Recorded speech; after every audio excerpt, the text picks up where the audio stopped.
Bismillahirrahmanirrahim.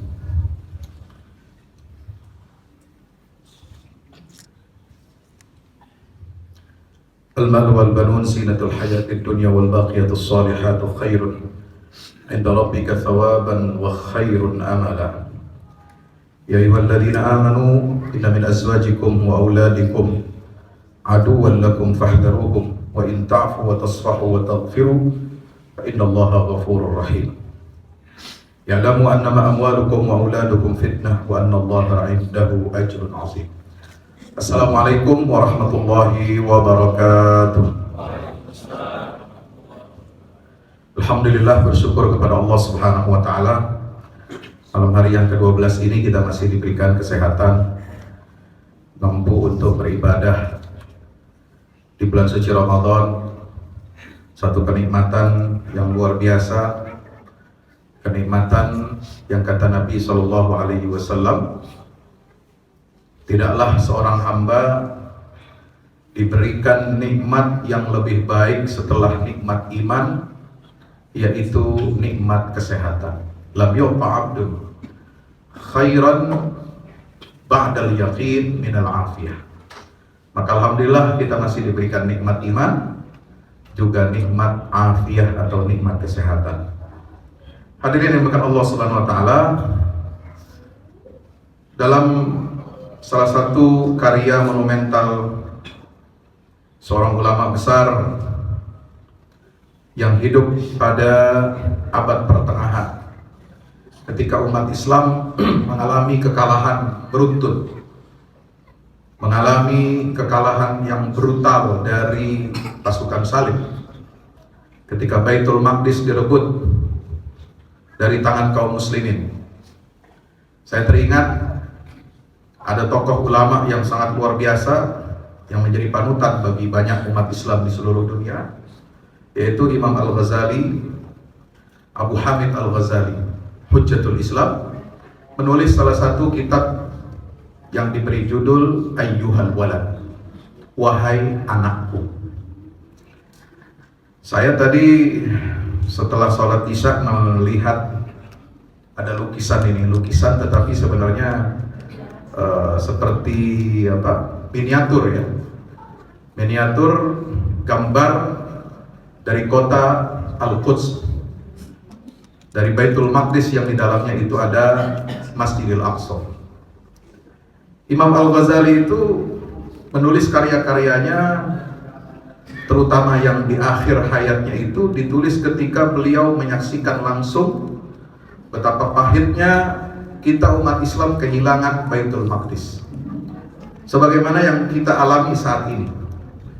Ketika bercokol di bumi Palestina pada tahun 1948 dideklarasikan sebuah negara ilegal, yaitu Israel, yang kalau diambil dirunut sejak awal lagi itu sebenarnya konspirasi dunia barat untuk melemahkan dan menghancurkan umat Islam ini sudah terjadi sejak tahun 1917, ketika Menteri Luar Negeri Inggris Arthur Balfour itu membuat secarik surat ya, yang tertulis untuk Lord Rothschild, seorang bankir terkemuka di Inggris, di Britania Raya, seorang pengusaha Yahudi, pengusaha finance, yang harta kekayaannya, keluarga besar Rothschild ini sampai sekarang sudah berkembang biak, sudah menjadi pohon emas yang ditaksir kekayaannya mencapai 20 triliun US dollar. Ya, itu duit Pak ya, bukan pasir itu. Ya, 20 triliun US dollar itu hampir setara dengan APBN-nya Amerika. APBN Amerika setahun itu 26 triliun US dollar. Imam Al-Ghazali ketika menulis kitab Ayyuhal Walad ini, dia dedikasikan untuk bagaimana membentuk dan mencetak generasi muslim yang siap untuk mengembalikan dan merebut Baitul Maqdis. Sebab tidak mungkin kita akan melawan musuh yang tangguh, musuh yang kuat, rival peradaban yang dihadapi oleh umat Islam di setiap zaman, setiap generasi, kecuali kita juga umat ini harus menyiapkan generasi yang tangguh, generasi yang beriman dan bertauhid kepada Allah Subhanahu wa taala. Sebagaimana di zaman Rasulullah, Nabi SAW mempersiapkan para sahabatnya menjadi generasi yang unggul, khairu ummatin ukhrijat linnas, dan berhasil mereka dalam waktu kurang dari 25 tahun setelah hijrah Nabi Muhammad SAW dari Makkah ke Madinah. Itu kurang dari 25 tahun, generasi yang dicetak, yang dibangun oleh baginda Rasul SAW, mereka telah berhasil menggulung kekuasaan Imperium Persia dan Romawi, dua negara adidaya terbesar di dunia pada zamannya. Kurang dari 25 tahun. Maka apa yang dilakukan oleh baginda Rasulullah SAW ini harus menjadi catatan penting bagi kita. Dan itulah yang dilakukan oleh Imam Al-Ghazali, mempersiapkan generasi baru, generasi yang kuat imannya, yang tidak rapuh, tidak keropos, yang tidak cinta kepada dunia, generasi yang siap berjuang untuk menegakkan agama Allah, generasi yang cinta kepada Allah dan Rasulnya sebagaimana disifatkan oleh Allah di dalam surah Al-Maidah ayat 54. Ya ayyuhalladzina amanu may yartadda minkum an dinihi fasawfa ya'ti Allahu biqaumin yuhibbuhum wa yuhibbuna adillatin 'alal mu'minin a'izzatin 'alal kafirin yujahiduna fi sabilillah wa la yakhafuna lawmata la'im. Wahai orang-orang yang beriman, Allah mengingatkan kepada kita, siapa saja di antara kalian yang murtad, keluar dari agama ini, keluar dari garis khitah yang Allah wahyukan, keluar dari cita-cita besar yang Allah gariskan untuk umat Nabi Muhammad SAW untuk mengentaskan manusia dari jahiliyah, mengentaskan manusia dari kegelapan kemusyrikan kepada cahaya Islam. Siapa saja yang murtad dari garis itu, maka Allah pasti akan mengganti mereka dengan generasi yang baru. Ya, jadi Allah itu nggak akan berdiam diri. Ya. Kalau ada generasi Muslim tumbuh yang tidak berdasarkan landasan iman dan tauhid yang kuat, generasi Muslim yang hanya menjadi benalu di atas bangunan Islam ini, generasi Muslim yang tidak mengamalkan petunjuk Allah dalam Al-Quran dan Sunnah Nabi kita Muhammad SAW, maka pasti Allah akan mengganti generasi itu dengan generasi yang baru. Siapa generasi yang baru itu? Generasi Muslim yang tangguh ini, yang akan memikul amanah dan risalah dari Allah Ta'ala itu. Fasawfa ya'tillahu biqaum yuhibbuhum wa yuhibbuna. Allah akan menghadirkan generasi yang baru yang dia cintai dan mereka mencintai Allah. Ini yang pertama, sifat generasi yang bagus itu. Cinta kepada Allah adalah landasan, ya, agar kita menjadi umat yang kuat, tidak tergadaikan imannya, akidahnya, tidak bisa digoyang prinsip-prinsip dasarnya, tidak bisa dibayar, dinego dengan apapun itu. Maka kita harus kembali kepada khitah ini. Yang kedua adalah adillatin 'alil mu'minin. Generasi baru Muslim itu mereka senantiasa merendah di hadapan saudara-saudaranya kaum yang beriman, tidak sombong. Mereka saling berkasih sayang, mereka saling mengayomi, mereka senantiasa saling melindungi. Ba'duhum awliya'u ba'd. Yang ketiga adalah a'izzatin 'alal kafirin. Mereka tegas sikapnya terhadap orang-orang kafir yang suka melecehkan ajaran Allah dan Rasulnya, yang suka mencaci maki syariat Islam, yang tidak suka dan bahkan memerangi umat Islam karena agamanya. Mereka generasi muslim yang tangguh ini, yang baru ini adalah bersifat tegas dan keras kepada orang-orang kafir. Yujahiduna fi sabilillah. Yang keempat adalah generasi muslim yang tangguh yang dicetak oleh Allah adalah generasi yang siap untuk berjuang di jalan Allah Subhanahu wa taala, wala yakhafuna laumata laim. Mereka bersedia mengorbankan apapun yang dimiliki untuk tegaknya dan tingginya kalimat Allah Subhanahu wa taala, dan tidak takut kepada celaan orang-orang yang mencela. Saudara yang dirahmati Allah, salah satu hikmah ibadah puasa ini adalah ditulis oleh Buya Hamka dalam tafsir Al-Azhar, itu adalah menuntut adanya pengorbanan terhadap kesenangan diri. Ya, kita ini puasa, sebelum puasa itu kita terbiasa dengan hal-hal yang sering kita makan, kita minum, kapanpun, dimanapun. Bahkan saking banyaknya, ya, harta yang kita miliki, kita tidak lagi bertanya besok makan apa, tapi makan di mana besok. Tidak mikir lagi berapa uang yang akan dikeluarkan, tapi karena gengsi, karena takut, ya, penilaian dari orang lain, ya, kita bisa menghambur-hamburkan harta kita pada hal-hal yang kadang itu hanya untuk prestis dan untuk mencari penilaian dari makhluk. Maka puasa mengajarkan kepada kita untuk mengorbankan kesenangan diri itu. Kita tinggalkan semua yang halal, ya, untuk meraih ridha Allah Subhanahu wa taala, untuk melatih diri kita bertakwa kepada Allah. Maka kita korbankan kesenangan-kesenangan diri kita selama sebulan penuh kita berpuasa di bulan suci Ramadan ini. Maka berkaca dari apa yang ditulis oleh Buya Hamka dalam tafsir Al-Azhar itu, maka kita harus malu. Mestinya umat Islam ini yang sudah tiap tahun dididik berpuasa, ya, di bulan Ramadan, kita harusnya apa? Siap dan rela mengorbankan kesenangan diri kita, ya, harta kita untuk apa? Perjuangan agama Allah. Coba lihat keluarga Rothschild itu, sekarang sudah generasi ketiga, yang terakhir kemarin baru mati itu, Jacob Rothschild, hartanya itu 5 miliar dolar. Ya, tapi pengorbanannya untuk negara Israel, ya, itu tanpa batas. Infaknya buat Israel, ya, itu luar biasa. Dia bangun gedung Knesset parlemen Israel itu di Tel Aviv. Mungkin nanti setelah pindah ke Al-Quds, Yerusalem, dia bakal bangun lagi itu yang baru.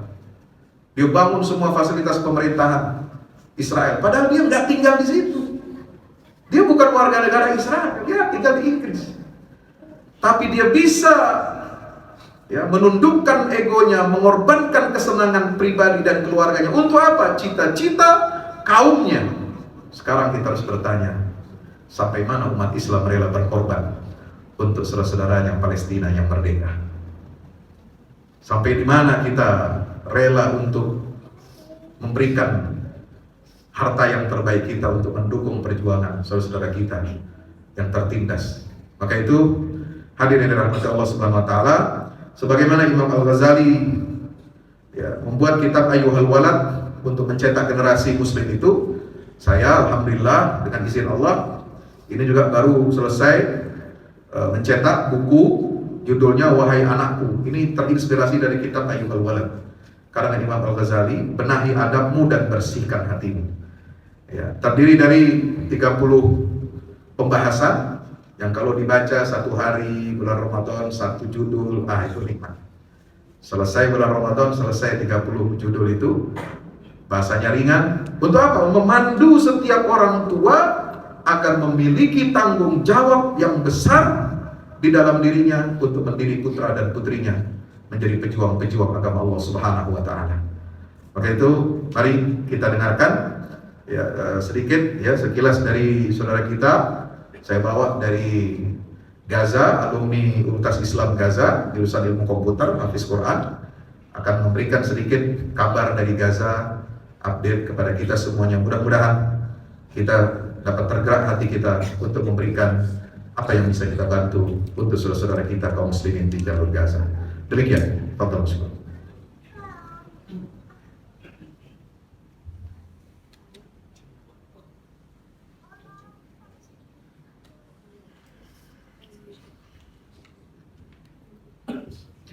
Assalamualaikum warahmatullahi wabarakatuh.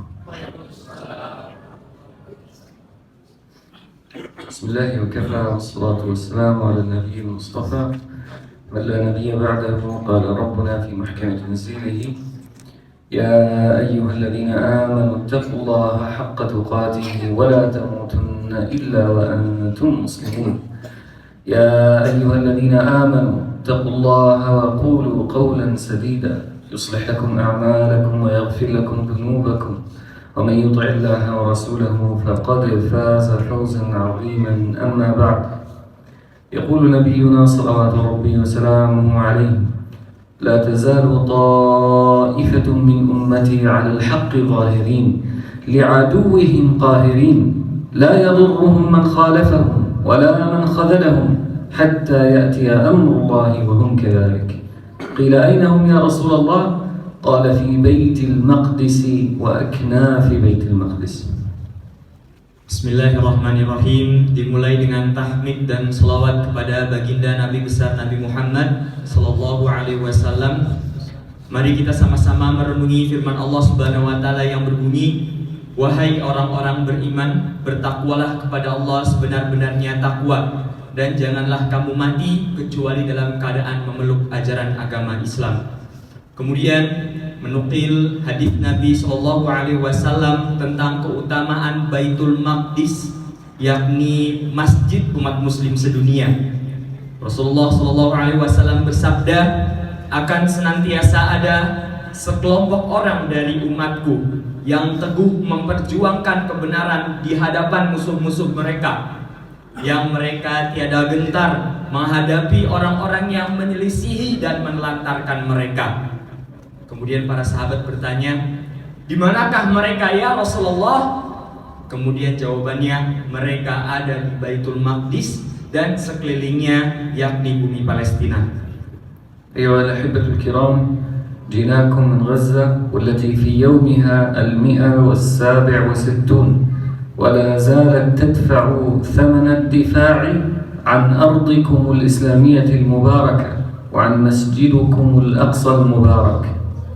Bapak Ibu semuanya, kami datang dari Gaza, di mana rakyat Gaza sekarang telah menghadapi hari ke-167 pasca agresi militer Zionis Israel. Dan kami ingin mengabarkan bahwasanya rakyat Gaza akan senantiasa teguh dalam perjuangan mempertahankan kesucian bumi Palestina. وفي هذا قدمت غزة حتى الآن 32,000 شهيدا جلهم ومعظمهم من الأطفال والنساء. Hingga detik ini telah tercatat kematian sebanyak 32.000 jiwa, yang dimana banyak dari mereka anak-anak dan juga wanita. وتدمر أكثر من 70% من البنية التحتية لقطاع غزة بمستشفياتها ومدارسها ومساكنها. Dan hingga hari ini tercatat telah diluluhlantakan 70% infrastruktur yang ada di Gaza Palestina, yang dimana di dalamnya ada rumah sakit, bangunan-bangunan pendidikan, dan juga tempat tinggal. ولكننا ورغم كل هذا الألم إلا أننا لم نأتيكم منكسرين مهزومين، ولكننا جئناكم برسالة العزة والصمود، ونطمئنكم بأن إخوانكم في غزة لا زالوا بخير صابرين محتسبين مجاهدين في سبيل الله. Akan tetapi kami tidak bermaksud untuk memberikan pesan bahwasanya rakyat Gaza telah kalah. Tidak, kami ingin memberikan pesan bahwasanya rakyat Palestina akan senantiasa teguh di jalan jihad di Allah Subhanahu wa taala, dan kami akan tetap teguh dalam kesabaran. يقول نبينا الكريم صلوات ربي وسلامه عليه: مثل المؤمنين في توادهم وتراحمهم وتعاطفهم كمثل الجسد الواحد إذا اشتكى منه عضو تداعى له سائر الجسد بالسهر والحمى. Menyitir hadis Nabi Shallallahu Alaihi Wasallam, perumpamaan orang bermukmin dengan mukmin yang lainnya dalam perihal menyayangi, mengasihi, dan mencintai seperti satu tubuh, yang bila mana ada satu anggota tubuh merasakan sakit, maka satu tubuh itu pun akan merasakan sakit. وإن إخوانكم في غزة يحتاجون أولا إلى دعائكم، فالدعاء عبادة نتقرب بها إلى الله، ثم يحتاجون ثانيا إلى صدقاتكم والتي ستنزل كالبلسم على قلوبهم وتداوي جراحهم. Maka dari itu, bapak-bapak, ibu-ibu semuanya, yang dibutuhkan oleh rakyat Gaza adalah yang pertama doa yang ikhlas dan tulus dari bapak-bapak, ibu-ibu semuanya untuk kemerdekaan rakyat Palestina. Dan kemudian yang kedua yang dibutuhkan mereka adalah bantuan secara materi, yang dimana donasi bapak-bapak, ibu-ibu semuanya akan menjadi obat penentram hati bagi mereka.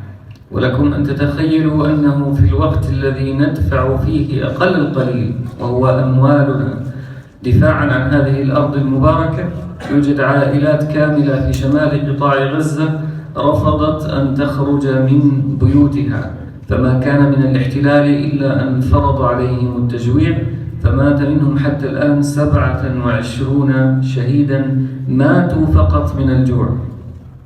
Sebagaimana informasi yang telah tersiar bahwasanya salah satu dari strategi agresi militer Zionis Israel adalah membuat rakyat Gaza mati kelaparan. Mereka menghadapi krisis pangan yang sangat akut dan telah tercatat 27 kematian dikarenakan oleh kelaparan di daerah utara Gaza. Maka sudah sepatutnya dengan upaya yang seminimalnya kita memberikan donasi kita untuk rakyat Palestina, yang dimana akan menjadi bantuan bagi mereka.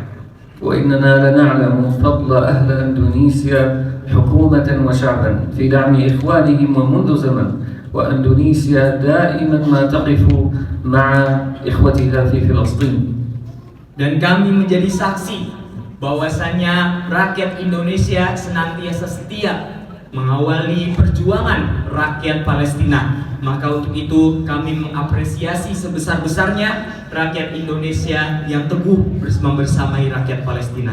حتى وأن إندونيسيا وشعبها الطيب قاموا ببناء مستشفى منذ سنوات في شمال قطاع غزة يخدم أهل غزة، ولكن للأسف هذا المستشفى تدمر في هذه الحرب المستعرة. Yang menjadi bagian terkenang bagi rakyat Palestina akan kedermawanan rakyat Indonesia telah dibangunnya Rumah Sakit Indonesia dan juga Masjid Indonesia yang ada di Gaza. Namun sayang seribu sayang, pasca agresi militer tersebut, masjid dan rumah sakit tersebut telah dibumi hanguskan oleh mereka. فجزاكم الله عنا كل خير. وفي نهاية خطبتي أسأل الله العظيم رب العرش الكريم كما جمعنا في هذا المسجد الطيب المبارك أن يجمعنا أولا في ساحات المسجد الأقصى المبارك فاتحين مهللين مكبرين. Kemudian diakhiri dengan doa, ya Allah, sebagaimana Engkau kumpulkan kita semuanya di masjid ini, semoga di masa yang akan datang Allah kumpulkan kita semuanya di Masjidil Aqsa dalam keadaan bebas dan merdeka. وأسأل الله العظيم رب العرش الكريم أن يجمعنا بعد ذلك في جنات عدن مع الشهداء والنبيين والصديقين وحسن أولئك رفيقا. Dan setelah itu semoga Allah kumpulkan kita semuanya di dalam surga bersama para nabi, para syuhada dan juga para nabi. أقول قولي هذا وأستغفر الله لي ولكم والسلام عليكم ورحمة الله وبركاته. Waalaikumsalam warahmatullahi wabarakatuh. Kami dari Bagi Foundation akan memperuntukkan donasi bapak-bapak ibu semuanya dibangunnya shelter premium yang tahan terik matahari dan juga tahan air hujan sebanyak 1000 di daerah Rafah Gaza. Dan juga kami akan memberikan atau memperuntukkan 1000 kg pangan untuk rakyat Gaza. Dan juga bapak-bapak ibu semuanya bisa menyalurkan donasinya lewat metode pembayaran kris. Dan bila bapak-bapak ibu semuanya ingin berkomitmen berdonasi sebanyak 2 juta, kami akan memberikan hadiah berupa figura Palestina untuk bapak-bapak ibu-ibu semuanya. Akhirul kalam, jazakumullah khairan katsira. Wassalamualaikum warahmatullahi wabarakatuh.